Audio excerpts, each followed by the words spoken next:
What is going on? Welcome to a Sunday Q&A in the new year. So I'm sure a lot of people are sitting around bored today since it is Sunday and it's after New Year's. They're probably just hanging out. So I thought it'd be a good idea to have a live stream today. Just probably keep it short, probably around 30 minutes because I have somewhere to go and I need to start designing some fuel tank stuff, and I just have a bunch of stuff that I have to design. Like the dash is going to be a huge project just in CAD, but I should be able to get it done. I might actually try out Fusion 360. Um, SolidWorks is really slow with a lot of different points, like point clouds. I'm not exactly sure why it is that way, but I think Fusion 360 kind of works and flows a little bit better when you 3D scan stuff. So I think it's more focused towards like reverse engineering instead of just a design aspect. So I'm gonna maybe try out Fusion 360, see how it is, and then if it works, I'll probably end up using that to design the dash, and I think it'll work a little bit better because the dash is just so intricate. There's a lot of things that I'm gonna have to do when I design it just to get everything to work correctly. Probably have to 3D print it a few times before I do um, the casting mold or the injection mold or whatever I'm going to end up doing. I feel like this dash will probably be like an upgrade for a charger. I think people, like, if I made them, I feel like people would probably purchase them. I feel like that is the case for a lot of stuff on the car.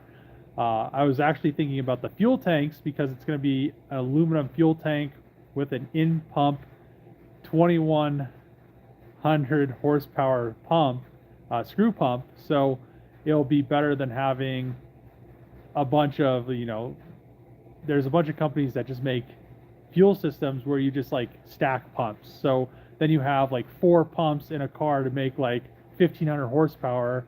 And if one starts going bad, it's almost impossible to diagnose that. So, and then, the newer screw pumps, they're like a pulse width modulation pump. So they're not running at the full speed 100% of the time. So we'll see about that. For the fuel tank, that's definitely what's going to happen. But I mean, we'll see if I end up making them to actually produce. The same thing with the dash. I'm not sure if I actually get a lot of people interested in it. That would be the point where some guy on my TikTok was saying, injection molds are like $100,000 or whatever. I could probably make an injection mold for, I'd have to get the specs of the machine for that size, but I could probably make an injection mold for like 10 grand. It's just a bunch of dies. So, and then if I sold enough dashes, probably do like a pre-order or something like that, then it'd be worth it. But for the time being, I'll just do I'll most likely do a casting. I was also thinking about vacuum forming it. I've been looking into that quite a bit, and I think it'd be really good really cool to do a dash like that. I've seen them do pretty intricate bumpers, so I don't feel like this dash would be that big of a deal for like a vacuum formed ABS, just exactly what it is. But I'm pretty sure this is an injection mold from the factory. But yeah, let's see what's going on here. Let's see. Good evening from Florida. What's going on? Happy New Year. Same to you. Hi, Dave. What's going on? Happy New Year's to new endeavor with the charger and builds. Yeah, I really want to get the charger like finished driving. Like I said, I've been just pushed back so many times just on parts. Like when I first started the project, I had to wait 8 months for all the body panels, and then it's just been that situation for the last 2 years. So, the drive shaft, the rear drive shaft took 4 months to get here. The front drive shaft, I ordered it at the same time, and it's been like 8 months or 6 months or whatever it is, probably close to eight. But it's just everything is like that. I ordered a set of headers. Then I ordered another set of headers, and then I had to get a used set of headers because none of the companies could come up with the headers. They said they were available. I ordered them, and then come to find out, they're like, "Oh, well, they're not in stock. I was like, why did it say they're in stock on your website? And they're like, well, we thought we'd have the flanges in this week, but we don't. And then I waited another week, and then like, oh, we still have flanges, and it's just like this revolving nightmare with parts, and everybody just kind of blames it on, you know, shipping or the pandemic, or it's just like the biggest excuse. It seems like it has become the only excuse everybody uses, and they think it's like gonna work forever. And I think a lot of people besides me are getting tired of it. I've heard from a bunch of subscribers too. They're just like, this is BS. I've heard from companies that they're like, this is BS. So, you know, once I get the headers, I can do the exhaust. Once the fuel tank's in there, you know, the whole car is going to be done on the ground. I won't have to ever, you know, for a while, I won't have to put it on the lift and pull anything back out of it, which will be really nice. So, plus you know, people have been talking about the tips hanging on the car, and it's just, it looks good, but it's so close. It's just like that last 10% is always like takes the most time. So let's see. How the hell are you a junkyard Dave? I don't know. Add third row to the Charger. I'm not sure why everybody's so excited about third row. Like the Magnum's never had third row. My Volvo V70R has third row seating in it, and it's like the reverse third row. It's the worst thing ever. The Durango Hellcat has third row, and even though it's long, it's not that much longer than the Charger, and it would be awful to sit in the third row. So third row is like meant for little kids. If you have like 5 kids and you want to stick them in the back, but yeah, it's not a car that needs to have third row. Or I've had a lot of comments where people are like, put panoramic roof in it, put a sunroof in it. I would have put one in there if I wanted to, but I'm too tall for a sunroof. They're too heavy. This car, I'm trying to keep it under 5,000 pounds. Those panoramic sunroofs, I think, weigh like at least, they're close to 200 pounds. They're pretty heavy. There's a lot of glass in them and a lot of mechanisms. The normal sunroofs are probably like 70-ish pounds, I'd say, something around there. But yeah, we'll try to keep her a little bit more on the light side than putting all that extra stuff. I'm getting rid of the driver's side electric seat. I'm getting rid of the Hellcat electric steering wheel because I don't need, you know, you only adjust I don't know how many times people adjust their steering wheels where they need the steering wheel to be electric or the seat to be electric, but yeah, I don't know. It's a car that's meant for the track. That's what I'm building it for. It doesn't need a bunch of, you know, it has a lot of amenities in it. It's going to still have heated seats and stuff like that and cooled seats, but it doesn't need electric seats. It doesn't need a panoramic sunroof. It doesn't need third row seating. It just needs to be exactly how it is. So, let's see. Hey, Dave, what's the hold up with the LS240? Really, the 240, I just need to pretty much just do a standalone on it and then do like get a fuel tank and it would run and drive. Other than that, there's not much left to do to it. I just haven't really worked on it. Like I said before, the DMV in my town is ran by a bunch of idiots, and for some reason so I bought that 240SX from Oklahoma from a salvage yard with a clean title, Oklahoma clean title. And Oklahoma clean titles are green. Salvage titles from Oklahoma are red. But I get to Colorado, I go to register the car, and they tell me that it's a salvage style car, that I have to tell them what was wrecked on it, what was the damage, how it was fixed. And I was like, it was never wrecked. It's not a salvage style car. They're like, it's coming up that it was at a salvage yard. I was like, that's 2 totally different things. So right now I've just kind of left it because I don't want to deal with the whole DMV here. I'm planning on eventually moving somewhere, and there'll be a new DMV with people that aren't complete idiots. But it's kind of crazy because the Pulsar GTIR JDM car with a VIN number that isn't, I think VIN numbers are like 12 digits or something, 14 digits, something like that. But I think it has like a 9-digit or whatever the Japanese cars have. They're very short VIN number. So the guy had to put the title in his name in Denver. And we went down the DMV, no issues. Smooth sailing. If I would have done that here, it would have been the biggest nightmare. Nothing would have got done. They would have sent me like to go do like 10 million things.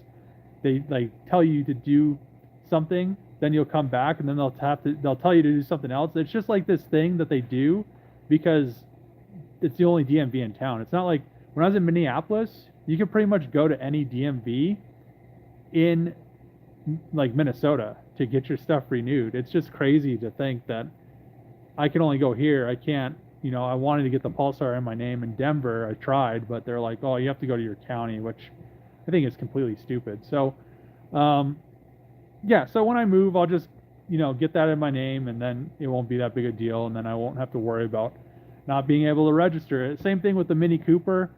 I was planning on, I wanted to do like a K all-wheel drive swap with that. I started like gathering parts up, and I was like, oh yeah, this is gonna be cool. And then the guy like never gave me the rest of the parts or the title, which was the biggest scam ever. So the Mini's just been kind of sitting there. I've kind of been thinking about just turning it into like a pit golf cart almost, since it's so small anyway. It'd be kind of cool to just kind of make it decent, make it run, just throw the Mini Cooper engine and tranny back in there and just rip it around like the pits at racetracks and stuff like that. So I'll figure something out to do with that. And I have some stuff that I want to do. The Volvo, I finally got the front coilovers for it. I needed to finish up the exhaust on it and put the other engine, do the manual swap, and a bunch of stuff. So let's see.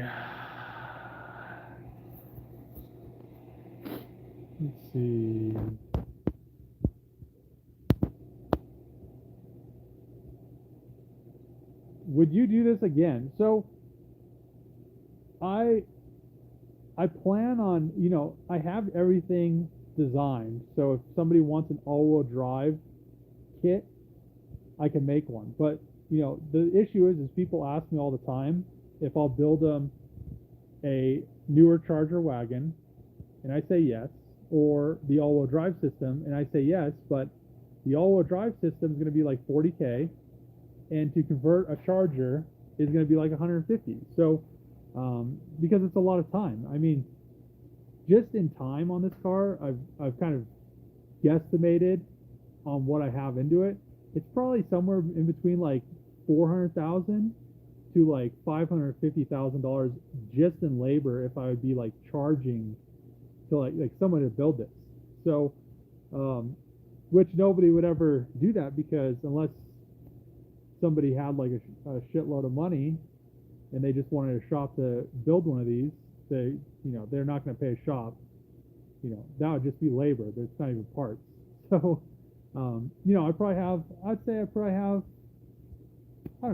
have like close to $300,000 just in, parts and stuff. So it's it's a lot of money that's in the car. So when people ask me, what would you sell the Charger for? I want to buy it. And then they're like, I'll offer you, 85 grand or something stupid. And I'm like, you can't even get a red eye for like 85 grand. They're 110 or something now. So, plus you're not going to be able to get them anymore after 23 anyway. But, I'll build them. I mean, I've said this, and I do swaps for people too, but it seems like everybody just wants to bring me their stuff broken and then want me to fix it because they can't figure out how to install stuff. So and then I'm just like, no, I don't want to dick with it, because it's just a waste of time from there on. So let's see if you install a Ford's rear seat, third row for Charger. The extra space will do well to carry spare wheels. Yeah, the one great thing about the Magnum when I took it to race week is I never had any issues carrying stuff. My Challenger, if I want to take it to a drift event, I cannot. I can bring one spare wheel and tire. I can't, unless I'm going to stick them in the front seats and the Alcantara seats, which isn't going to happen.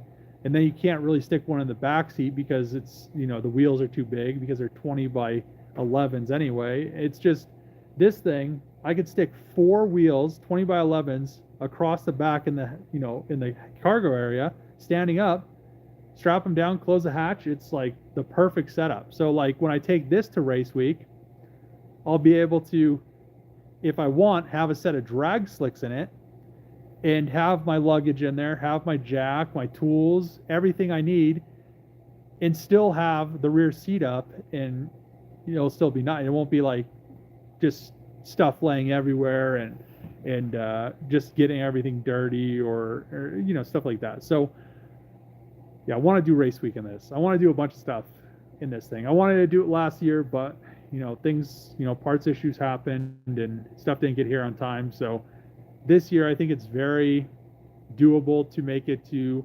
roadkill nights, race week, some stuff in Florida, maybe make it to like a Cletus and Cars, be able to go up to Bandamere. Hopefully they open up the airstrip attack again here so I can see how fast it goes. I want to do the salt flats in it, and I want to drive it around the country. So hopefully this year is just like a bunch of fun in the wagon, because that'd be awesome. Let's see. They run you around. I don't know. I personally don't care about a 240. Everyone does though. Your wagon is a game changer. Thanks. I mean, I have a lot of other projects than the wagon. I mean, I still need to get the Durango Hellcat finished. I guess I use Sherwin-Williams paint, which is technically PPG. And I guess they can't get toners right now because that factory or something that blew up is where they had their toners made. So I'm still waiting on the other gallon of green for the Durango. And then I need the paint for the Pulsar GTIR. So those are 2 gallons of paint that I've been waiting like 3 or 4 months for. So, yeah, so it's just getting stuff is the hardest thing about this. Like when I wasn't doing this for like YouTube, just doing it as, just as a hobby and having fun, and I still have fun with it, but it's more, when it's a hobby, if I don't get paint for 3 months, it's not that big of a deal because I don't really need to get the car done. I'm like, well, I could, I want to get it done for summer, but the paint didn't come or whatever happened, I'll get it done next year. I'll get it done over winter. But now, like when a bunch of parts don't come and stuff is delayed, because I have literally stuff coming in all the time. I have a whole suspension kit, going to come in from QA1. I have a bunch of stuff from Holly that for the Charger, for the Grand Prix, just all this stuff. And it's just like when something doesn't come or something gets delayed, it just throws everything off, because then I have to push videos back. I have to push things that I was planning on doing. And then, I can't get the car on the ground. It's sitting on the lift for a really long time, and it just really slows down the process. So it'll be nice to get the Charger done and then be able to work on a bunch of other cars and get those finished up.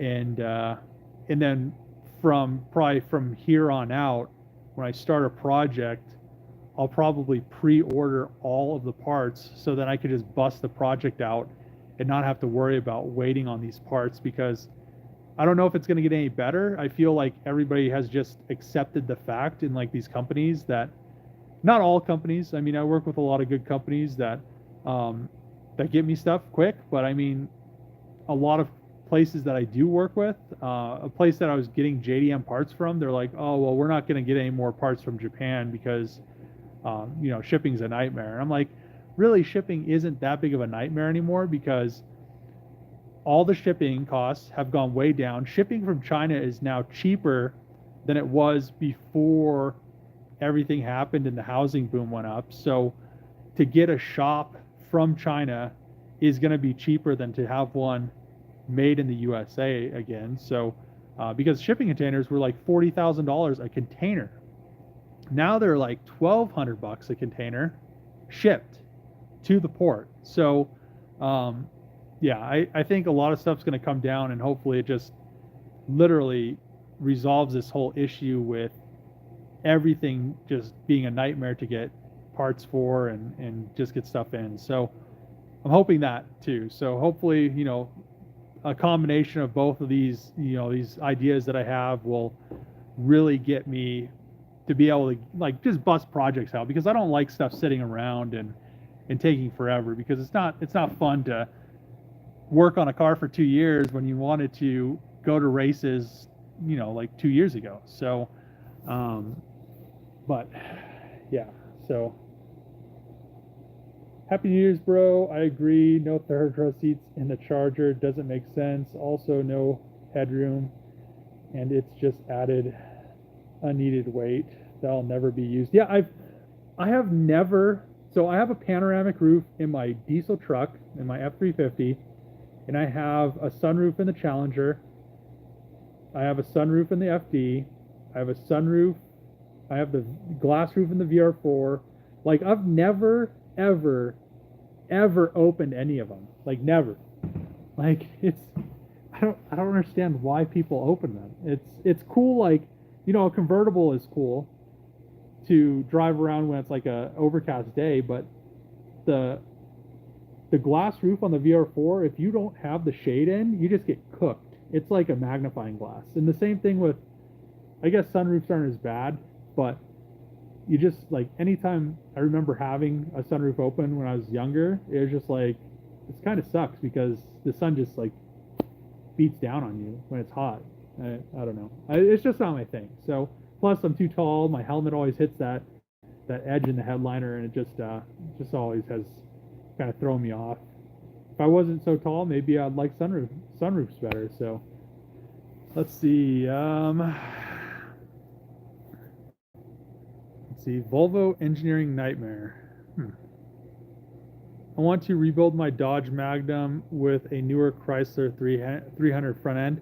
Yeah, the 300 and the Charger front end swaps on Magnums aren't that difficult. They're a very easy swap. I mean, people make conversion fenders. They make all of the parts. So all you have to do is order them, paint them, and bolt them on. It's not like you have to fabricate anything. So yeah, I would do it. I mean, I love the look. I almost like the look of 300 front ends on a Magnum better than I do Charger front ends. I think it looks way better. But because it's pretty much all the same stuff. Like the door handles on 300s are the same as a Magnum. The quarters are pretty much the same in the rear, and it just really flows. I think it flows better.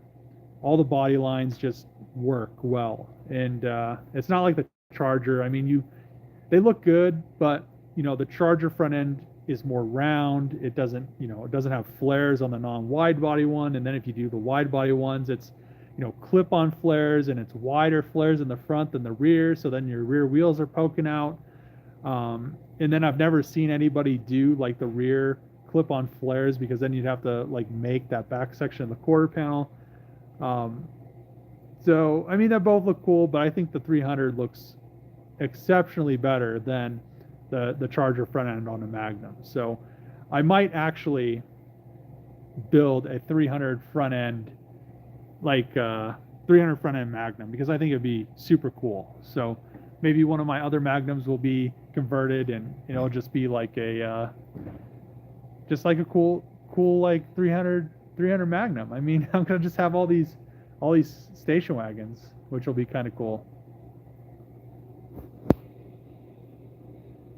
85K, huh? Like any car buff, we all know that we invest more time and money in a car than we can ever recoup. Yeah, I mean, I really don't plan on selling any of my cars, but at the end of the day, it's going to be very hard for anybody else to, like the Charger wagon. There's so much time invested in it, unless somebody's like me and they build their own car like I did, nobody's going to go and have a shop and spend $500,000 worth of labor to build one. So somebody eventually, I've already had offers. So I've had a few rappers contact me over, those magazines, whatever, I forgot which magazines they were, but the online magazines have posted stuff on the Charger wagon or the Hellcat Magnum, whatever you want to call it. And every time afterwards, I've always got DMs in my Instagram, and there's, rappers or production companies, and they're like, how much you want for your thing? I think the highest offer I got that I turned down was like $380,000. And I was like, no, I have way more time and labor. Plus, I haven't enjoyed the car, and I'm not going to lose money on it. I have like probably I have at least $300,000 just in parts in it. So, yeah, it's just a lot. So, unless I got a crazy offer, I'm going to keep it. But I'm sure there's that one person that's like, there's not another one of this quality. There's not probably ever going to be another one that's this quality. There's, especially all-wheel drive. I mean, there's just so much that makes this car unique. So, I could potentially make money on it, but do I want to? Of course I want to, but do I really want to? Not really. I don't want to sell this car because I want to enjoy it. I built it to enjoy it. I built it because it's, I could say, it's a dream car. I mean, it's a cool car. I mean, nobody else is going to have one. And that's kind of how, I have my VR4. Other people have VR4s, but I always like to make my cars my own. I don't just like to go buy a brand new car and just like keep trading them in and just have always a brand new car, because to me, that isn't fun. I mean, I like working on my cars, and it doesn't seem like it because I've been working on the Charger so long, but I like driving and racing and having fun with them as well. So, yeah, it's just, we'll see what happens. But the Charger is probably going to stay with me. Pretty much every car in here is probably going to stay with me for, besides, maybe not the Durango Hellcat. I might end up giving that away or doing something like that. I don't know if I'll keep that for the long term, but I might. I don't know. But most of like the VR4, the FD, the FC, the 240s, the Pulsar GTIR, the wagon, the Super Outside, and maybe the V70R. I'll probably, and I'll probably keep adding to that collection. I'll probably keep those forever. So, yeah, we'll see. But yeah, I do like the wagon. I like it so much. I mean, I've spent this much time on it. It's crazy because I will literally come into the shop, and sometimes I'll just be like super mad at it because I've been working on it so long. But then I'll get something done on it, and I'll just be like, I'll just like look at it, and I'm just like, oh man, this thing's super cool. I mean, it's I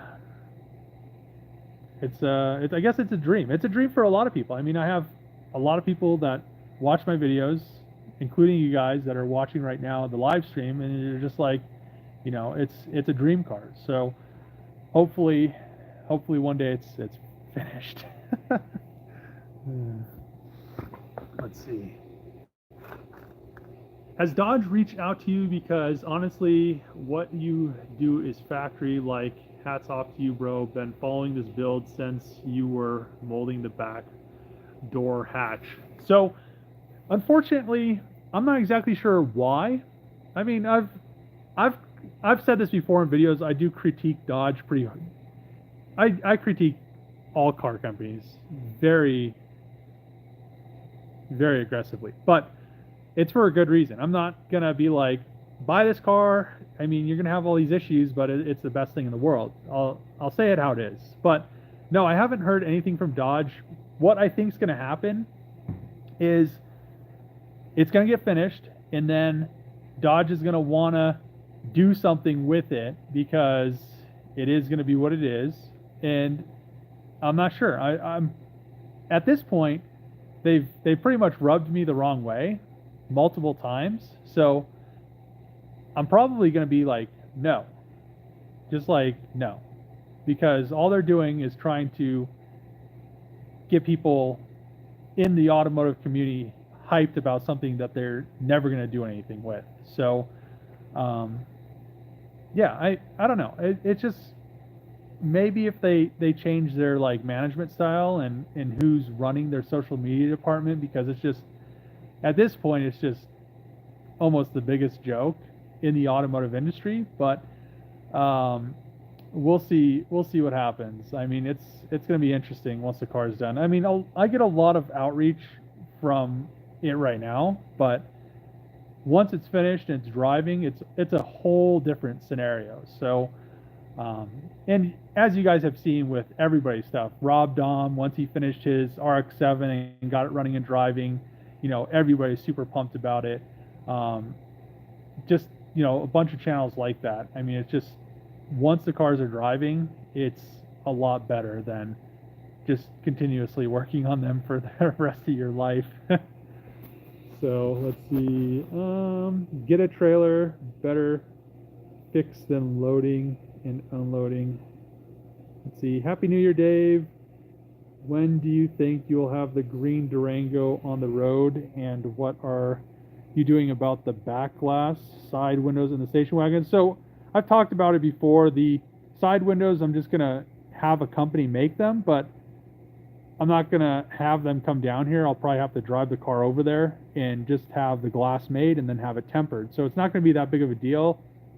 I just haven't done it because it's pretty much like down here on the list, and everything else is like up here. So yeah, the rear quarter glass isn't the biggest, it's not the biggest fire that I need to put out. But I have been putting a lot of fires out, which is pretty nice. So I actually made a list on a whiteboard, and I looked at it today, and I was like, I got all that stuff done. Hell yeah. And I should have checked it off as I was going, but at the time when I wrote it, I was just dreading that whole list. And I'm just, right, like today, I looked at the list and I was like, I finished all that stuff. This is great. So, yeah, so the quarter glass will be easy. I'll just have a company make it. There's a bunch of glass companies that make glass and then they'll temper it. The Durango should have been done by now. It should have been done probably 6 months ago. But the issue is, I just got the dash probably like a couple months ago. I waited almost a whole year on the dash. I'm still waiting on a power steering rack that I ordered. That was like a year ago. A bunch of the other stuff I'm still waiting on because I robbed a bunch of wiring harnesses. When I robbed those wiring harnesses, I ordered brand new ones. Still waiting on those. I'm still waiting on paint. It's just like, I don't know. I don't know how to explain it, but it's just frustrating to spend the money to order these parts and then have to wait over a year before you can get them. It's like Dodge already has their money. Why don't they make the parts? It doesn't take a year to make a wiring harness in Mexico. I mean, I'm pretty sure they make them in Mexico, or maybe they make them in Taiwan or something. It doesn't take a year to make the wiring harness. So, and it doesn't take a year to make the steering rack or the dash or any of that stuff. It's just, they stopped making the Hellcat, and I ordered the dash when they weren't even.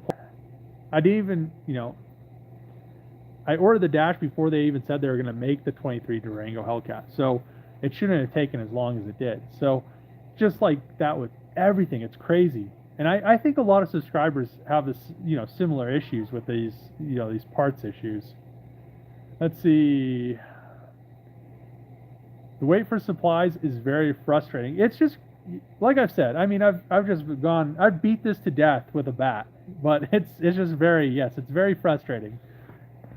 Hello from Scotland, Dave. Happy New Year. Scotland, that's a place I wouldn't mind going sometime.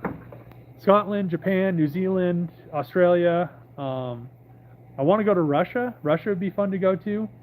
Um, yeah, I mean, there's quite a few places that I wouldn't mind going. I was planning on going to Japan before the whole pandemic thing happened, and then all that, that whole situation got canceled, and I haven't like rescheduled anything because it's just right now there's just so much going on. At the time, I was like pretty much free, and I didn't have the charger project, and I wanted to go to Ebisu and go drift and buy a drift car and and just explore and do that kind of stuff. But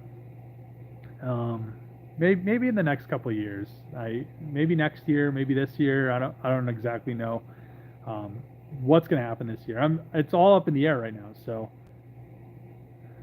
let's see. How's your wiring in voltage? No hotspots or voltage bleed? Do what? Wiring and voltage bleed? What? It really is a dream car. I bet it's going to be a blast on the track. I cannot wait to drive this for the first time, just to do the first pull and see how well the all-wheel drive system works in such a, I'm hoping it's going to be as light as I'm thinking. If it's as light as I'm thinking, it's going to be so fast. It's going to be crazy. So plus it has a smaller pulley on it. Plus it's going to have bigger injectors, a bigger fuel pump. It's just going to be a blast, and it's going to be, I don't know. I just can't wait. I can't wait. Let's see.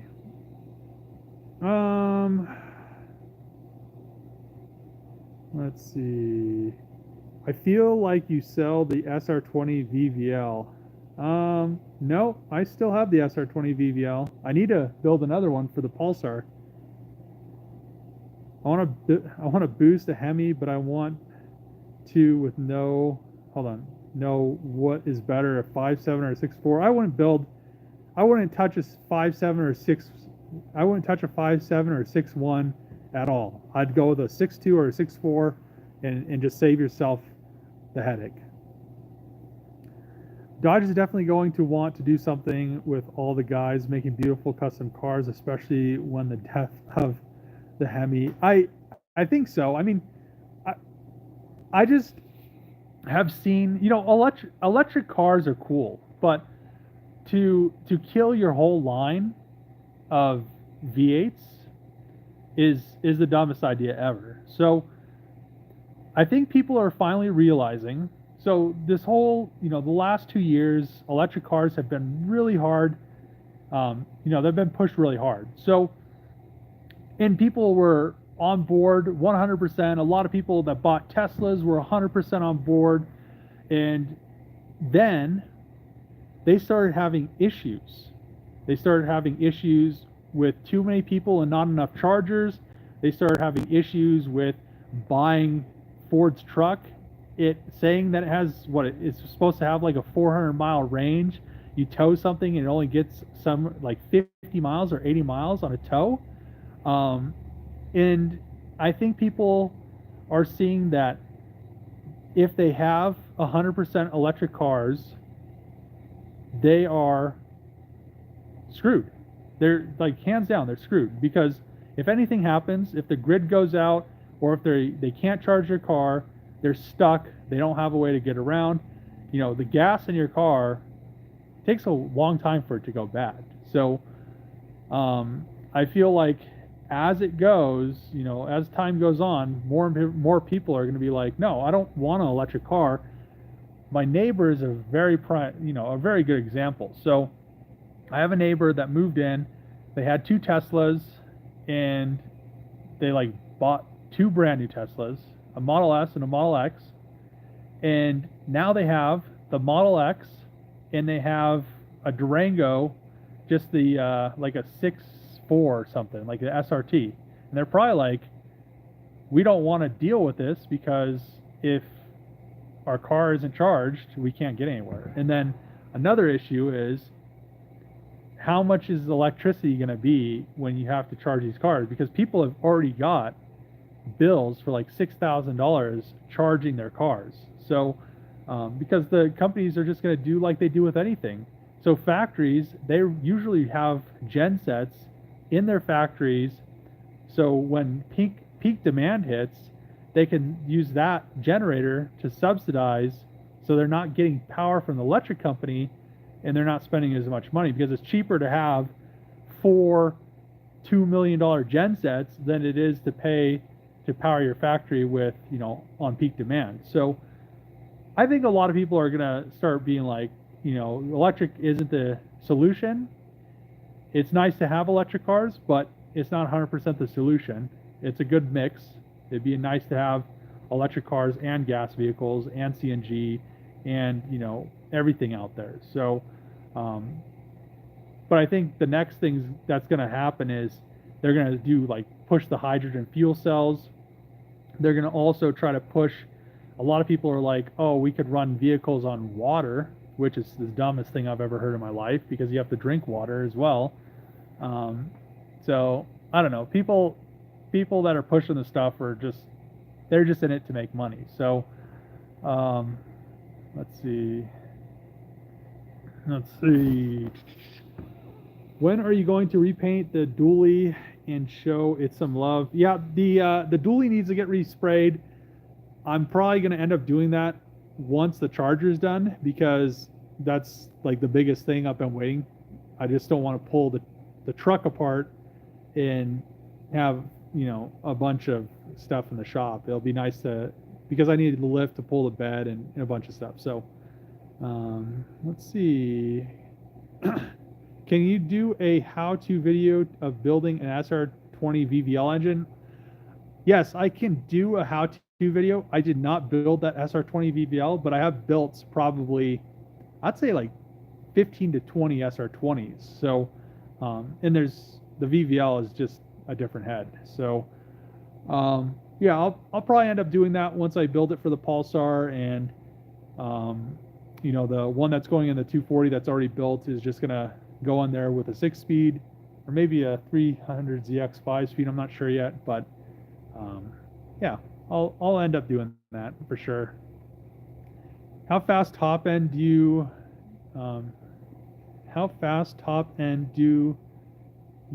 the Hellcat Magnum will do? What about 0 to 60? So I'm planning on the Magnum being like a 200 or 210 mile an hour car, because it has, the Trackhawk 370 gear ratio, and it should get me there with no issues. And Trackhawks, they're an SUV, so it's like trying to do 200 miles in a TRX. You probably could do it, but it would be the sketchiest thing in the world. So let's see. Hydrogen powered engines are pretty interesting. They're interesting, but I don't think one thing is the solution to anything. I mean, you're always going to have a mix of everything, because if you lose, like, let's say if we just had, we've had gasoline powered vehicles for like ever, but the transition from horse and buggy to gasoline powered vehicles, or steam to gasoline powered vehicles, there's always that like mix of vehicles. So to say that we're just going to go, and that took, it took forever to go from, we had, I don't know the exact dates, but like sometime in the 1800s, we had steam powered horse and buggy, and then the end of the 1800s, they started building, I believe that was when they had like the first combustion engine, and then they had steam powered engine vehicles, and then that transition took a long time. There wasn't that many people, and then they finally went to gasoline power, and then they had diesel, and I think to say that we're going to be 100% electric in 5 years is the laughing stock of the the universe. So plus to rely on one source of energy is a big flaw. It's the worst decision I'd say anybody could ever make. So who gets to drive the Magnum second? I don't know. I really don't like when people drive my cars. So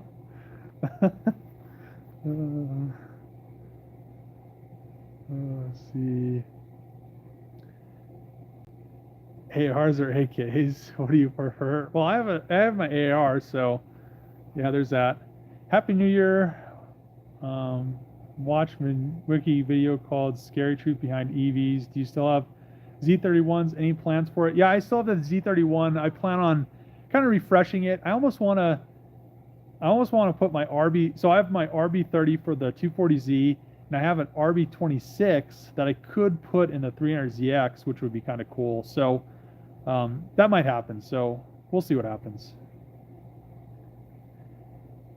We need to diversity. Yeah, diversity is like the biggest thing. They push diversity in like hiring and everything else, but God forbid, like you apply that logic to everything else. It's just funny. So let's see, Hellcat hybrid. I actually thought about making the Hellcat hybrid, but when I went to SEMA and talked to the Dodge engineers, when they rolled out, what is that, 2 years ago, they rolled out the EV Jeep, and then they had the 4-cylinder EV hybrid Jeep. And that's when I was trying to push Dodge to keep the V8, the Hemi V8, the 6.2, twin turbo it, and put that electric transmission, because it's still an 8, I believe that Jeep still has an 8 HP 90 or 95, but it has an electric drive unit, but it's for a 4-cylinder. Maybe it's a 75. I'm not really sure because I haven't really looked at it since then, but you could have, and I've said this in, I said this in videos like a year or two ago, you could have a Hellcat that's twin turbo that gets like, I don't know, 35 to 40 miles a gallon, makes 1,200 wheel, and gets great gas mileage and super fast. But yeah, that dude was like a dick. So I don't know. I just like, whatever, man. I just like, I built a lot of Hellcats and stuff. I thought it'd be a great idea. You'd get your gas mileage, you please the peons in Washington, and you'd be free to go. So we'll see what happens. But EV Mini, I thought about an EV Mini too. So I'm gonna end the live stream here, and Happy New Year, everybody. Thanks for watching the channel. If you've just subscribed, the builds are going to continue and keep coming, and the charger should be done. I said this last year, but that was all parts issues, and she's on the ground now. So even that being said, all I need to drive it is the fuel tank, which Send Cut Send already has the order, and they're going to be shipping that this week. The fuel tank, fuel lines, fuel rails, and she should drive. So and then I'll have the headers, we'll have the exhaust done, ready to go. So thanks for tuning in, thanks for watching the live stream, thanks for watching the videos, and I'll see you guys in a video hopefully this week. I've been 3D scanning and designing all this week, so that's why there hasn't been a video. But thanks for tuning in. See you guys next time.